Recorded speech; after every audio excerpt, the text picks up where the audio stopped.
lot for staying with us here at CNN News 18. You're watching The Right Stand. I'm Ridhima Bhatnagar. CNN News 18 today brings you a mega exclusive on how minorities are taking over areas located on the Assam-Bangladesh border. This surge is causing a lot of trouble to indigenous people living in the state by occupying not just their land, by also conducting unlawful activities like drug smuggling, cattle smuggling, and most importantly, spreading jihadi activities by radicalizing youth in the name of religion. What we're going to show you is how illegal immigrants are a real concern in Assam. There is a real spurt in Muslim population in 4 border districts in Assam. It is being attributed to illegal immigration from Bangladesh. There are suspicions of a deliberate plot to change the demographics. Dhubri, Khachar, South Salmara and Karimganj districts are the worst hit. The fear is of illegal immigrants being used by terror organizations. The likes of Ansarul Bangla, Jamaatul Mujahideen, Ansar al-Islam are said to be operating. Recently, a notification was issued by the central government to increase the number of the BSF or the border security forces in bordering states of Assam and Bangladesh as the minority population has seen a sudden surge. This surge is causing a lot of trouble, as I pointed out, to indigenous people. Let's play out this exclusive report that has been filed by my colleague, Preeti.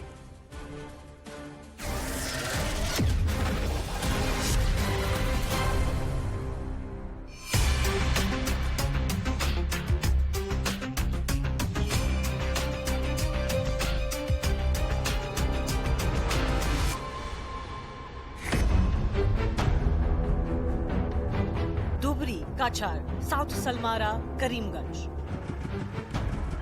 Districts of Assam on the Indo-Bangladesh border, which have reportedly seen an exponential increase in the Muslim population. An increase attributed to illegal immigration from Bangladesh. A population increase which is now being suspected as a deliberate design for demographic change. Bengal में, आसाम में समय समय पर agitations और त्रिपुरा में agitation हुआ केवल इसी चीज़ को लेके कि इन्फिल्ट्रेशन से जो डेमोग्राफिक चेंजेस इतने ज़्यादा आ गए हैं कि लोगों में एक परेशानी का कारण हुआ।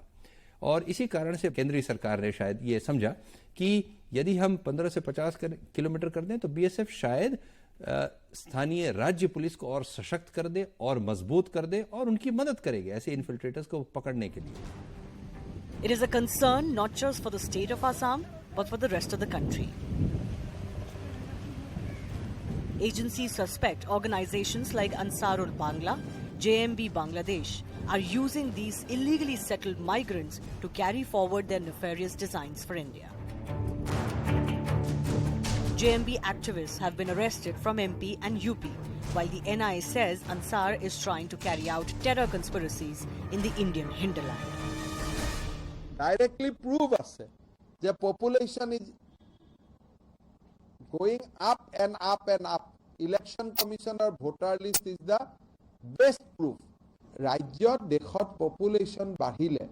Police teneke surangsoa borhabo lagibo, police force borhabo lagibo, thana borhabo lagibo. We are offering all cooperation to BSF, and our relationship with national security grid is very I'll say it is outstanding, and we are always working in close coordination with central government agencies. So due to the increase of the population of minority in the border areas of India and Bangladesh here in Assam, it has been seen in this place of Dhubri where we are currently standing that there has been rampant radicalization happening in this state, as far as informed by the very highly placed Assam police officials that rampant radicalizations happening in this area where they are being taught about dark jihad through the use of dark net.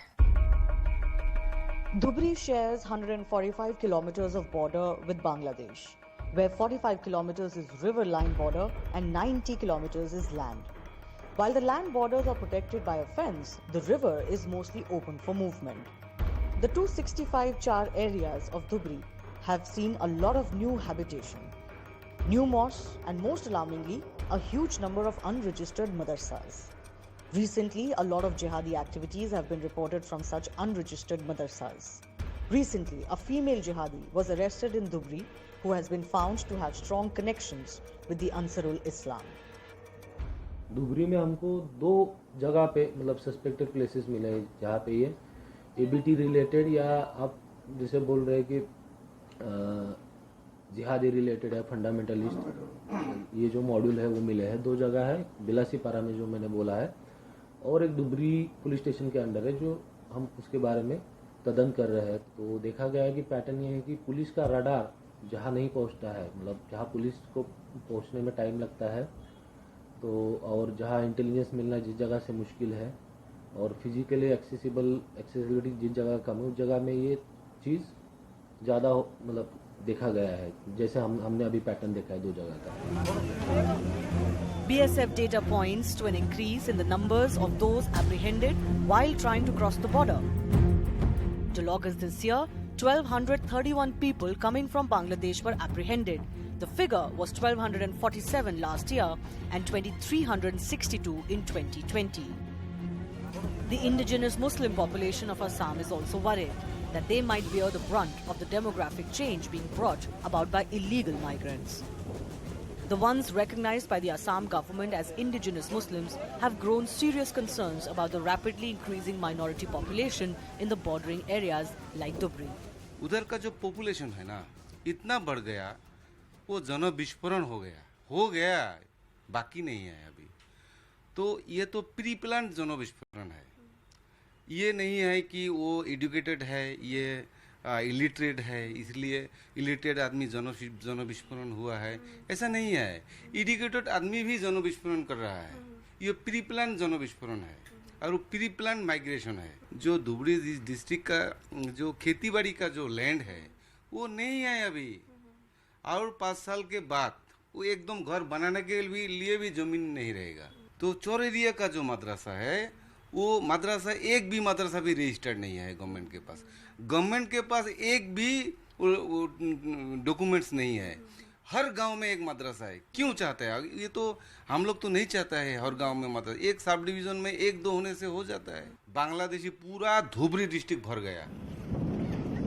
We are in a border area of Dhubri in Assam, which divides India and Bangladesh, and I have to tell you that this is one char area we are standing on, and there are total 256 char areas where such a new minority settlements has been seen, because this is the water body through which it has become very easy for the people of Bangladesh to come into India through these water bodies to Dhubri and other parts in the border of Assam. However, I have to also tell you that there are reports that this area has seen rampant increase in the crime rates, especially in the jihadi activities. Because this is a water body, so it becomes very difficult for the administration to keep a track of the new settlements here in the char areas, which give them the complete free movement into India, and this border cannot or have not been sealed yet.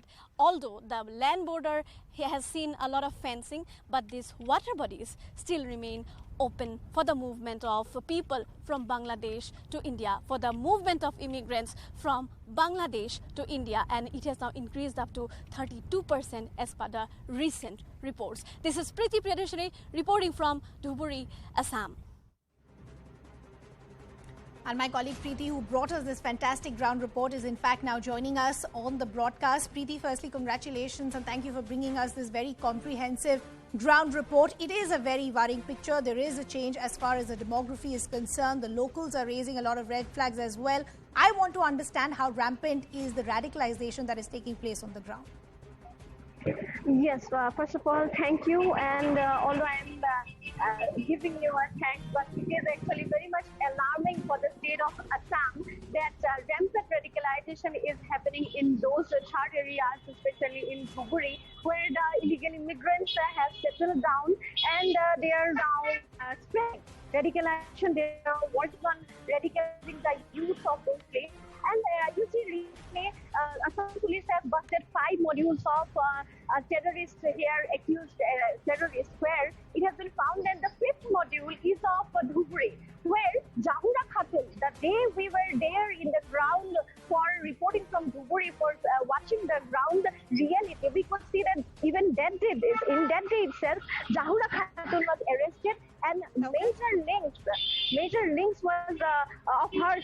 along with Ansarul Islam team. So you can see there is a rampant radicalization happening, and as far as stated by the president of Moria Chhatra Parishad, he has stated that a lot of madrasas have been built up in the char areas, and they are not registered. So how is the government going to take action against the madrasas? Because recently we could see that all these modules that have busted, they had major connection with these madrasas. Correct. And even the locals there, the indigenous Muslims there, are very much worried about the current situation where rampant radicalization has been happening, and it has also been told that not just the madrasas, other places where they can hide and teach and talk to their same religion people, they try to radicalize those people, and for which the indigenous Muslims are very much worried, because when you take the name of a religion, people account the whole all the religious people staying there, but there are indigenous Muslims there as well. So they are definitely worried. The people of Assam are worried because not just the people of Assam, but this is a concern of national security now. Absolutely. That really is the crux of what we're going to be debating. Preeti, thanks a lot for getting us all those details. So let's now break down all those details in terms of why this is now becoming a real threat as far as this influx is concerned. First, we want to break down the details on the map that you see behind me in terms of which are these worrying districts. Dhubri, as my colleague was pointing out, South Salmara, there is Karimganj and Kachchar. I want to talk to you specifically as far as Dhubri is concerned and why it has actually become a porous border. Let's break down those details just to show you how the demography has changed. And we should also remember that this is as per the data of the census that we have, and there is almost a decade in difference. So just imagine if we had the updated figures, how changed would that demography be? And remember, at the heart of all of this is a national security threat as far as the country is concerned. But let's break down the details as far as Dhubri is concerned. It shares about 145-kilometer border with Bangladesh. Let's now break down in terms of how much of it is by land and what is the riverine border. Now, land border is about 90 kilometers. This is the area which is actually fenced.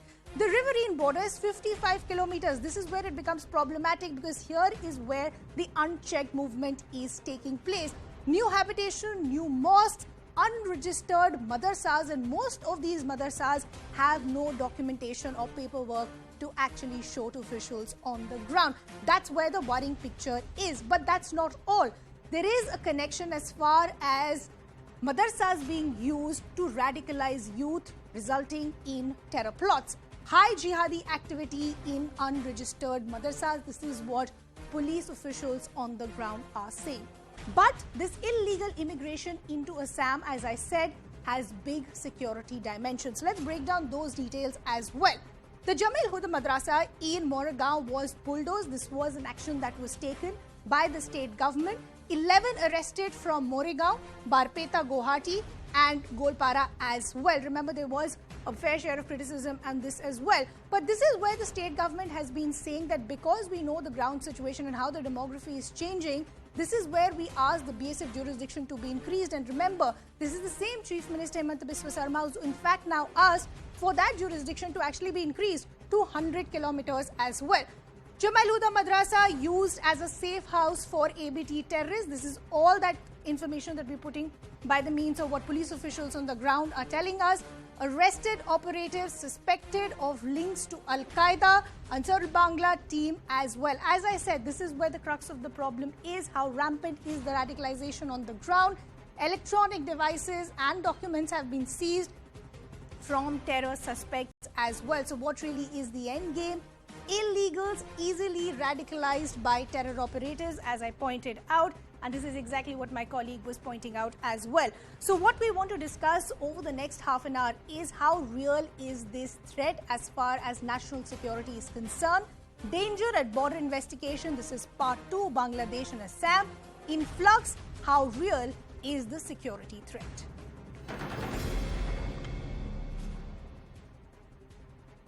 Let me now introduce our guests who are joining us to take this discussion forward. We have spokesperson Assam BJP, Pramod Swami, We have Kamru Chaudhary, Congress leader, Dr. Gyanendra Burman, assistant professor, Cotton University, Guwahati, Harendra Pratap, census researcher, and I will have Tushar Gupta here in the Noida studios with us, senior editor, Swarajya magazine. Good to have all of you on the broadcast with us. Harendra Pratap जी, मैं आपसे शुरू करना चाहती हूँ क्योंकि अभी जो numbers हमारे पास हैं वो सेंसस ऑलमोस्ट 10 साल पुराने का डेटा हमें दे रहा है. तो अगर हमारे पास अपडेटेड नंबर्स होते तो कितना चेंज होता डेमोग्राफी में? ऐसा था 1961 में असम में टोटल मुस्लिम पॉपुलेशन 23.29 था, जो 2011 में बढ़ के 34.22 हो गया. नेशनल लेवल पर मुस्लिम पॉपुलेशन बढ़ा है 3.52 और असम में बढ़ा है 11.93 अप टू 2011. और मेरा एक कैलकुलेशन है कि अभी जिस रफ्तार में बढ़ रहा है ये 40% के आसपास पहुंच गए होंगे. 1961 में असम के अंदर 8 जिले थे, ग्वालपाड़ा, कामरूप, दरांग, लखीमपुर, नौगांव, शिवसागर, कछार और मिकी. इस 8 में हिंदू बहुमत में था.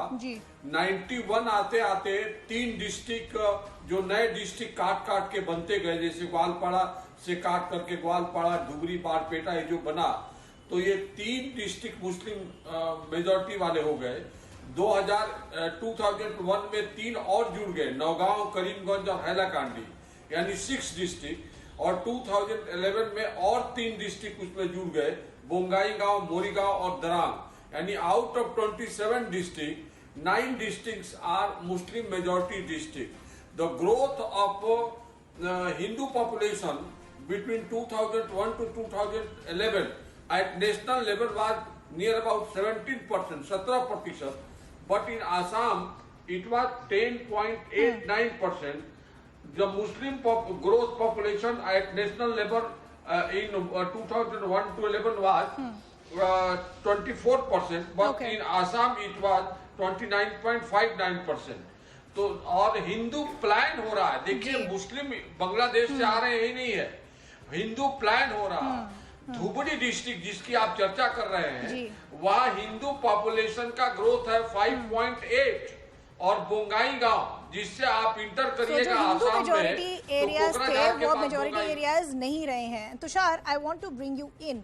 The debate is twofold today. It's not just as far as a demographical change is concerned, but what is happening as a result of that demographical change is there is rampant radicalization on the ground, which is leading to terror plots in the country. Absolutely. See, what we witnessed in the last few days were lone wolf attacks. A couple of people radicalizing themselves online, and we've seen this in Kashmir also in the past. Now, the worry is you have 3 economies in your immediate neighborhood that are imploding. There is a political collapse that is almost there in Pakistan and Bangladesh and Sri Lanka.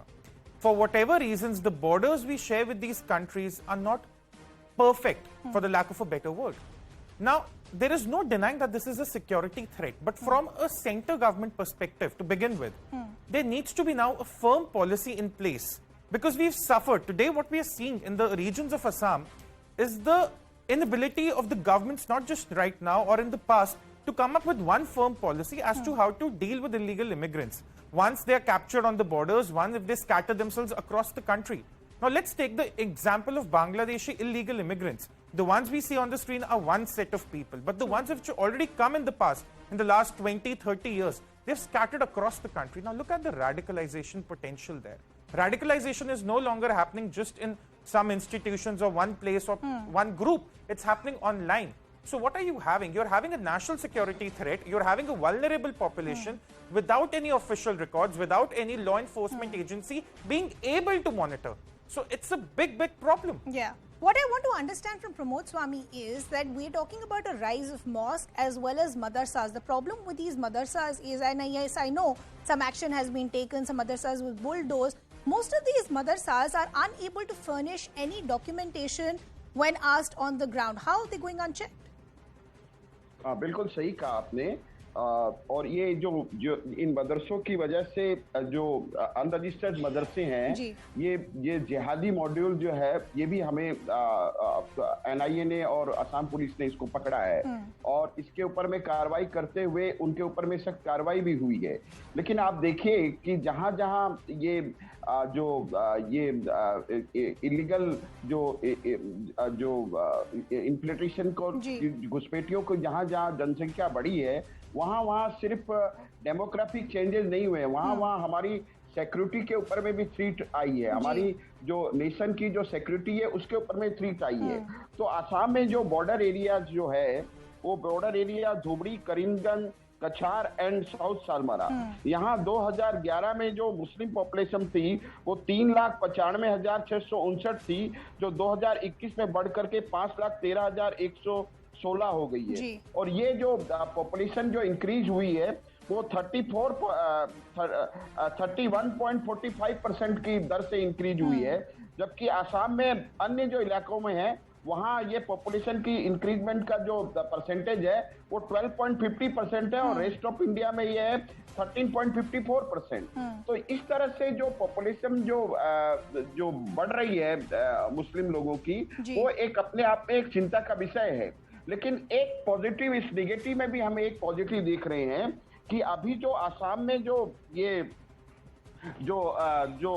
जिहादी model के लिए जो private जो मदरसे चलाते हैं, उनको जो गिरफ्तार किया गया है, उसमें सबसे बड़ी एक पॉजिटिव चीज ये नजर आई है कि मस्जिद में आए बाहरियों की जानकारी जो दी है वो हमारे शांति प्रिय मुस्लिम समुदाय के सहयोग से हुआ जिहादी मॉडल का पर्दाफाश।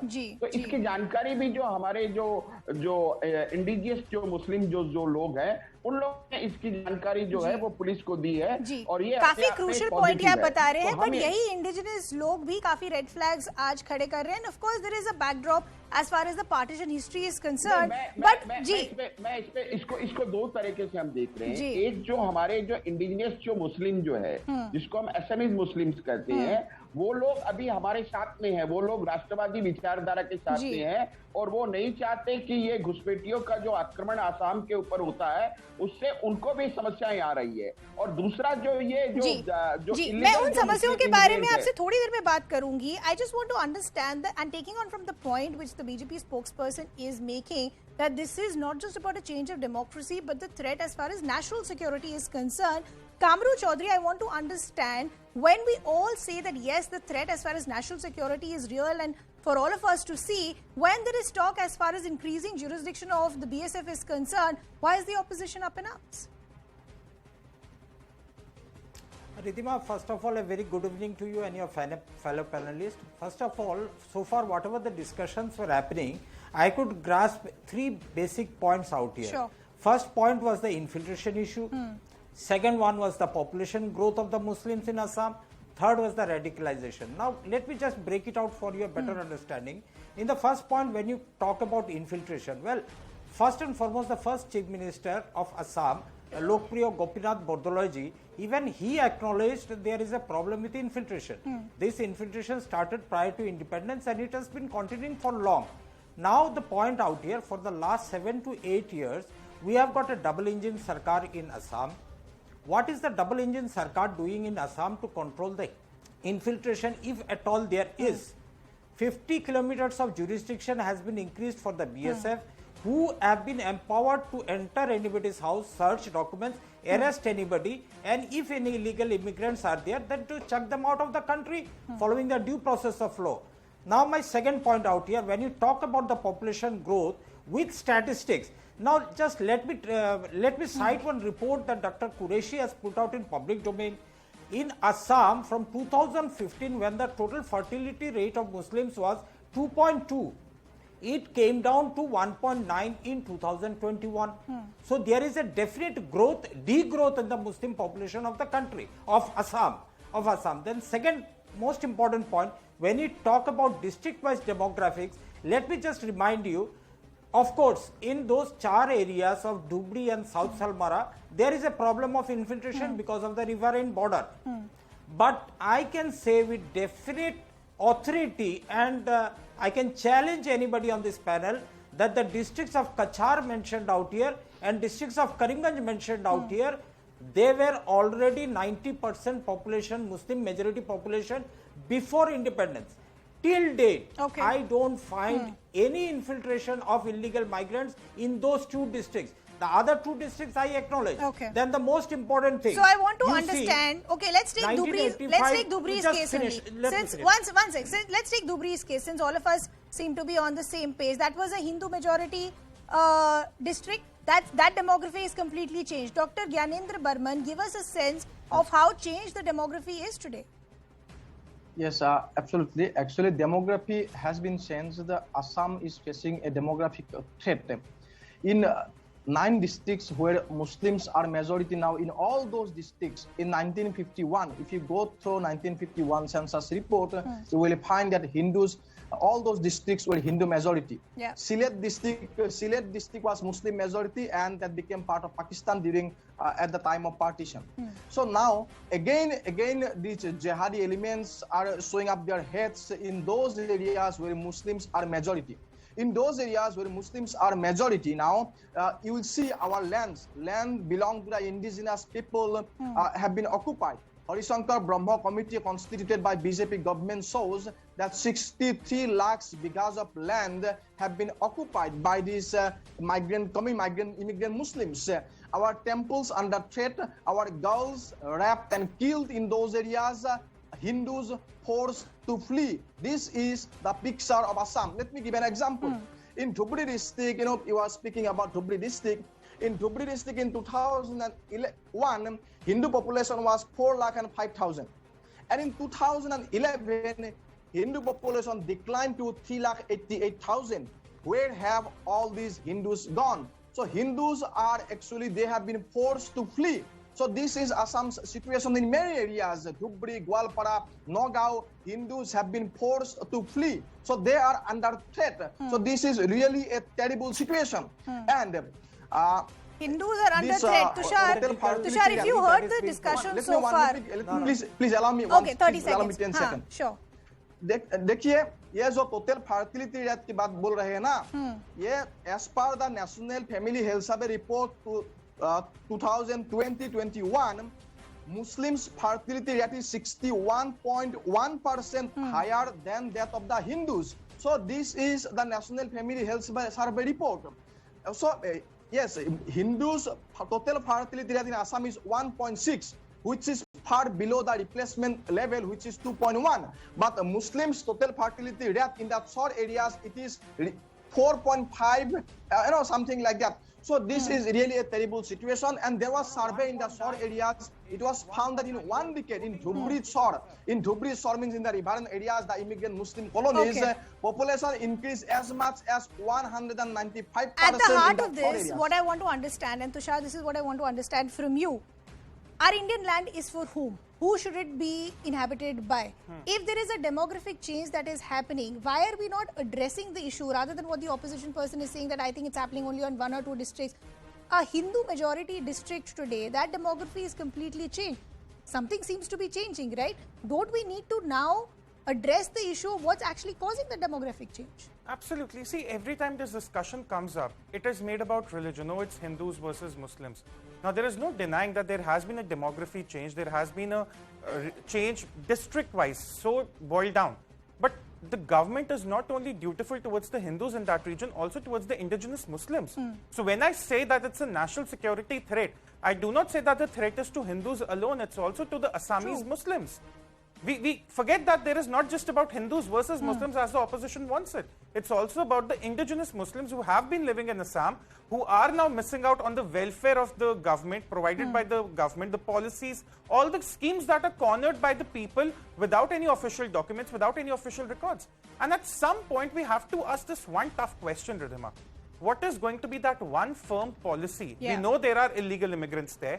We know where they're coming from. We know where they're settling in their early days and how they're scattered to other parts of the country. Now, the question is, what is going to be that one firm policy which is above religious politics, which is above party politics, and just keeps into interest the nation's security, nothing else? And again, I want to re-emphasize this point. it's not about the Hindus of Assam alone, which are, of course, on the declining side, given some districts. It's also about the government's duty towards the indigenous Muslims of the state, and that is why the state government is worried. Pramod Swami, what is going to be that one tough policy to ensure that the indigenous people are safeguarded? Yeah. I am agree with Tushar Mehta ji, और मैं ये paper की cutting आपको दिखाना चाहता हूँ. ये paper की कटिंग अगर आप जूम करके देखें तो इसमें ये न्यूज में क्लियर रूप से लिखा हुआ है कि शांति प्रिय मुस्लिम समुदाय के सहयोग से हुआ जिहादी मॉडल का पर्दाफाश, जो मैंने पहले ही कहा था. ये देखिए, ये पेपर की कटिंग में है.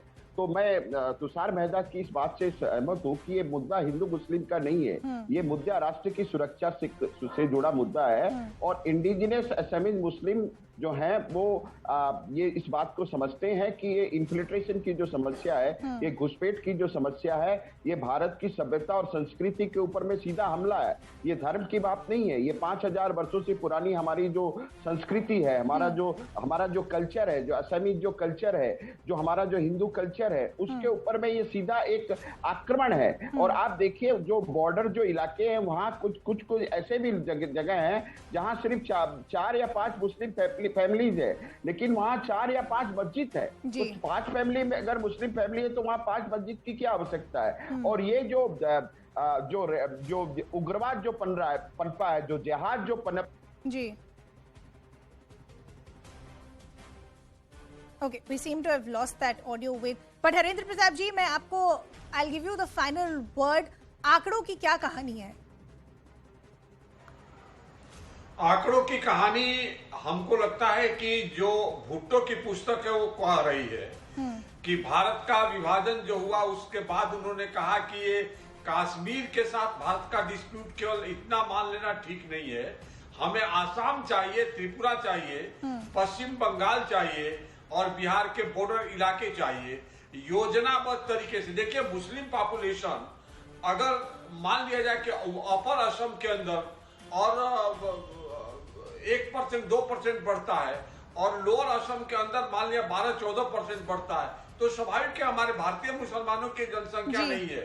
दूसरा एक बात और ध्यान रखिए, 2008 के अंदर अरुणाचल ने अपने हाथ से घुसपैठियों को निकाल दिया, और उस समय घुसपैठिए जब आए तो जमीन कब्जा करने के लिए बोडो वाले क्षेत्र में बहुत बड़े पैमाने पर उन्होंने आक्रमण किया. वो जमीन कब्जा कर रहे हैं और धीरे धीरे वहां से हिंदू का पलायन शुरू हो गया. मैंने पास सारे फिगर्स में, हिंदू वहां से भाग रहा है, मुस्लिम बांग्लादेश से आ रहा है. आज या कल भारत से आसाम को काट दो, आसाम कटेगा, इसमें अरुणाचल कट जाएगा, मणिपुर कट जाएगा, मिजोरम कटेगा, नागालैंड कटेगा, मेघालय कटेगा, त्रिपुरा कटेगा. ये सभी राज्य भारत से कट जाएंगे. कुछ ये ले लेंगे और कुछ क्रिश्चियन मिशन ले लेगा.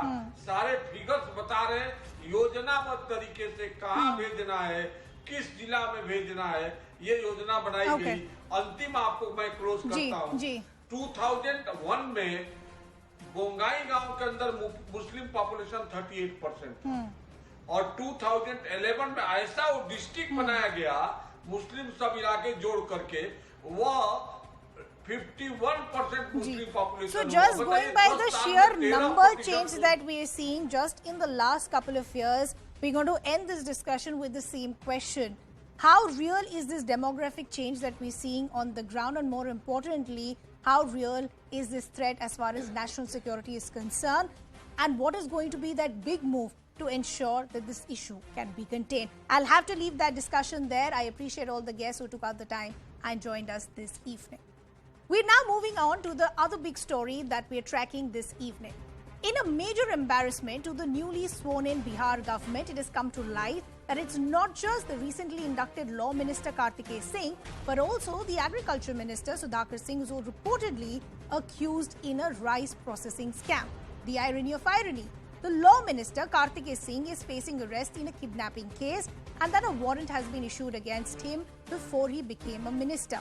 Kartikeya Singh is accused along with 17 others in a kidnapping case that dates back to 2014.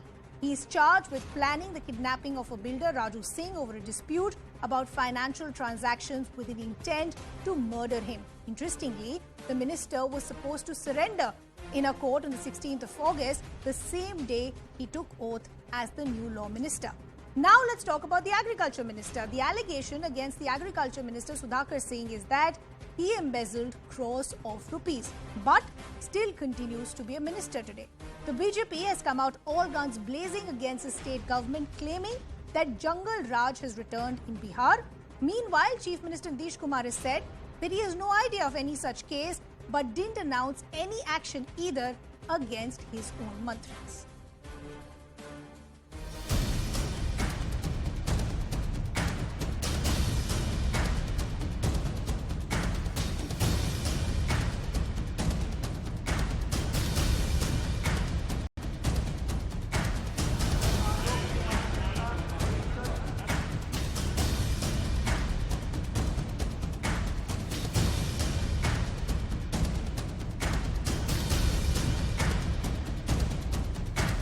हलफनामा में सब अपना मंत्री विधायक जितने होते हैं सब देते हैं, सब दिया हुआ है, उसमें कहीं कोई इस तरह की बात नहीं है। ये जो लोग आरोप लगाने वाले हैं खुद ही कानून से ऊपर अपने को समझते हैं, बड़का छोटा पार्टी के लोग। हाई कोर्ट के निर्णय को देखना चाहिए, न्यायपालिका ने जो ऑब्जर्वेशन दिया है उसको देखना चाहिए।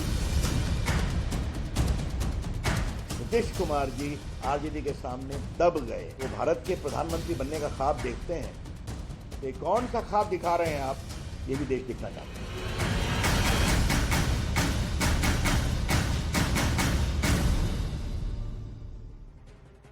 So who are these ministers who are now raising questions, and what are the charges against them who are under the dock as far as this new Mahagathbandhan is concerned? Let's break down the details. Let's first talk to you about the law minister. As I said, it's irony really taking a turn in its own grave. There is an arrest warrant that has been issued against the man that you see on your screens on the 14th of July. It's presently pending. Accused in a 2014 kidnapping case. 16 others included former MLA Anand Singh, also named. Booked under IPC for kidnapping, kidnapping with intent to murder, secret unjustified kidnapping with intent to imprison. These are the charges against the current law minister of Bihar.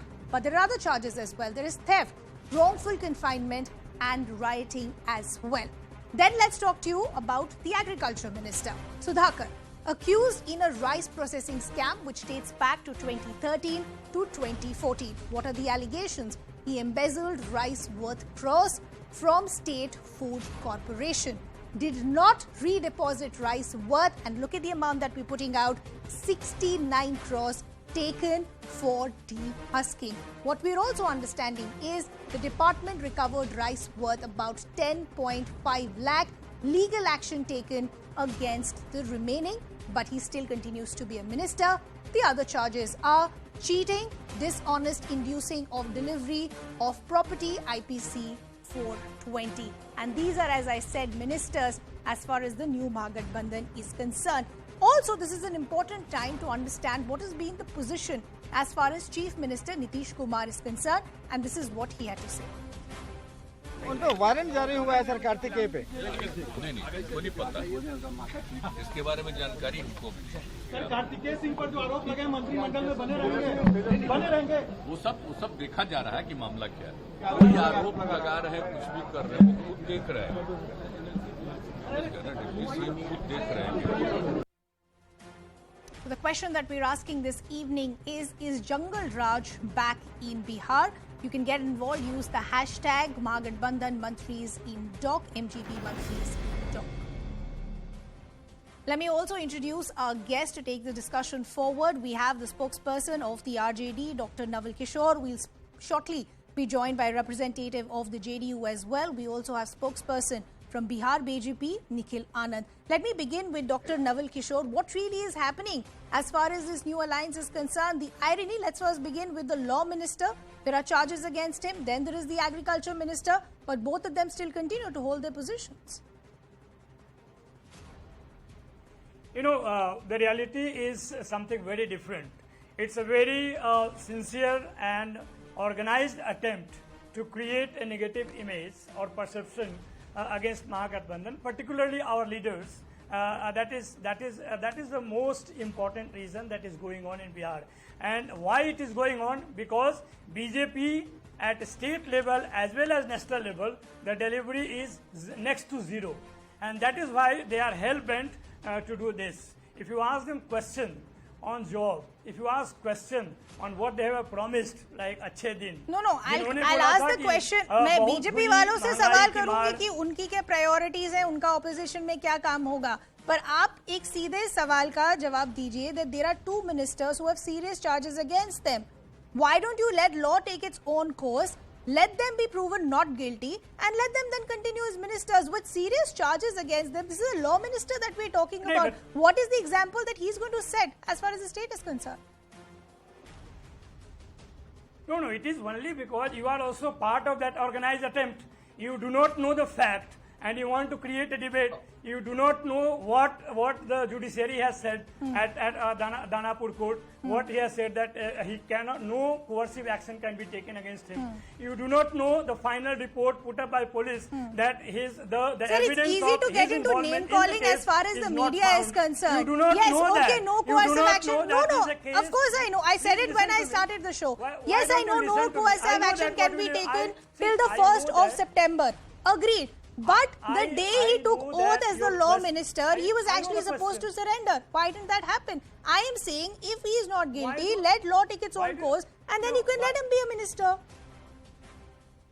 Why do you want to repeat the question so many times? I know that. I am telling you that you have not read that order in which it has said that no coercive actions would be taken against him, number one. You have not seen the final police report where it is written that Kartikeya Singh involvement in the case, there is no evidence. You have not seen that. You do not know also that it is the case of 2014. And this government in which BJP was there, from where they have been dropped for their non-performance and weakening the NDA. So it is the real problem with the BJP is that since they have not delivered on what they have promised, it is an attempt to malign the image of the party and Mahagathbandhan so that they can say that what is the point of Jungle Raj return? Can you say that? What is the point? You are saying this is an attempt by the BJP to malign your image. But I believe Dr. Sunil Singh, one sec. Dr. Sunil Singh, spokesperson of the JDU, also is now joining us. Dr. Sunil Singh, I just want to understand, isn't this really embarrassing that a man who you induct as a law minister and then again a man who you induct as an agriculture minister, they have such serious and grave charges against them? Raising the question, what is the position? One second. Let me ask my question to Dr. Sunil Singh. I gave you fair time. Dr. Sunil, one sec, sir. I'll come back to you. Dr. Sunil Singh, what is the position of the Chief Minister today vis-a-vis corruption? Let's talk both the cases one by one. First of all, law minister issue. Honorable Nitish Kumar has said that he was not in know-how of the case. Now things have come to his... But sir, this case has been in the public domain. This is a case that dates back to 2014. Difficult to believe that the Chief Minister didn't know about this. Yes, if he says so, we should believe it. I mean, that is him. He's a man of words. Let's believe him. And he has said one thing more. Now the matter has come to his knowledge. Matter is being looked into. And let me assure you one thing, that Honorable Nitish Kumar has zero tolerance towards crime, corruption and communalism. Law will take its own course, and whosoever she may be, with whatever party affiliation, whatever position, whosoever kith and kin, that guilty will not be spared, and Honorable Nitish Kumar is committed to it. And in this backdrop, as you think that he took oath while he had a warrant, about that I have to say you also know that warrant was stayed by a judicial court at that point of time, but then yes, issue is there. And Honorable Nitish Kumar will take action as per law, whatever is required. I'm glad at least you're accepting that there is an issue and there needs to be a clear messaging that needs to be sent to the people who seem to be looking up to this government. But I want to bring in the spokesperson of the Bihar BJP as well. Nikhil Anand, while I am asking the required questions to the JDU and the RJD as well, when the BJP starts raking up these issues on a daily basis, it just makes you look extremely rattled and frustrated simply because Nitish Kumar decided to walk out of your alliance. No, it is not so. Why should we do that? It is just because of their internal bickering. confusion and contradiction within the alliance and within the party.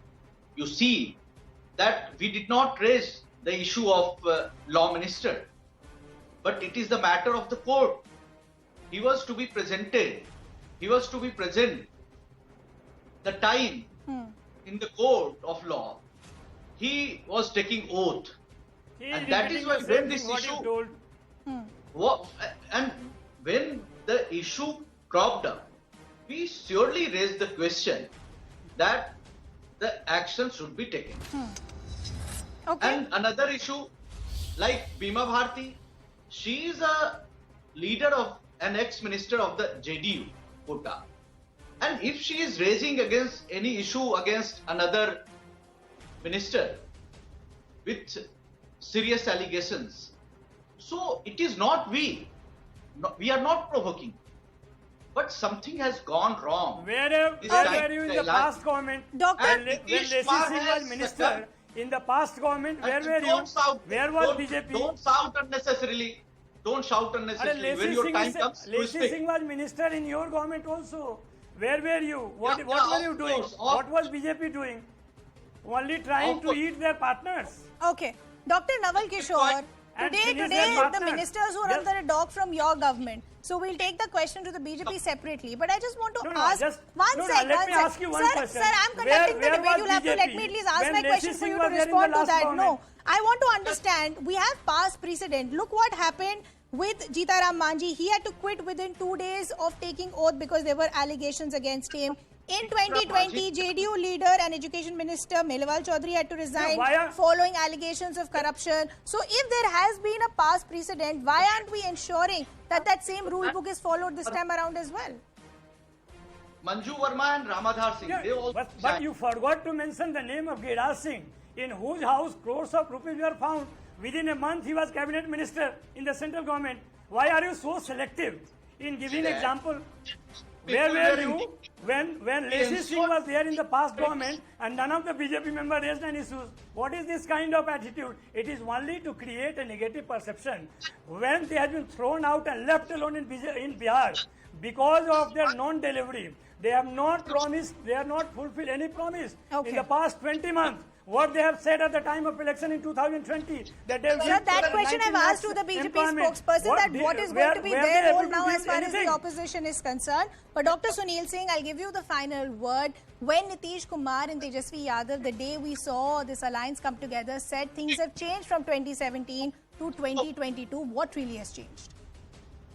Let me tell you one thing. The topic we are discussing, there are few more interesting and constructive topics that Bihar is having. Like both of them has announced 20 lakh employment. I think once the media should be after that, what is the model of giving employment so that this model can be repeated in other states and India should come out of poverty. I think we should discuss on those kind of issues also, rather than we are discussing on these issues, in which I assure you again that whatever is required as per law will be delivered by Honorable Nitish Kumar. This Mahagathbandhan government is under the leadership of Nitish Kumar.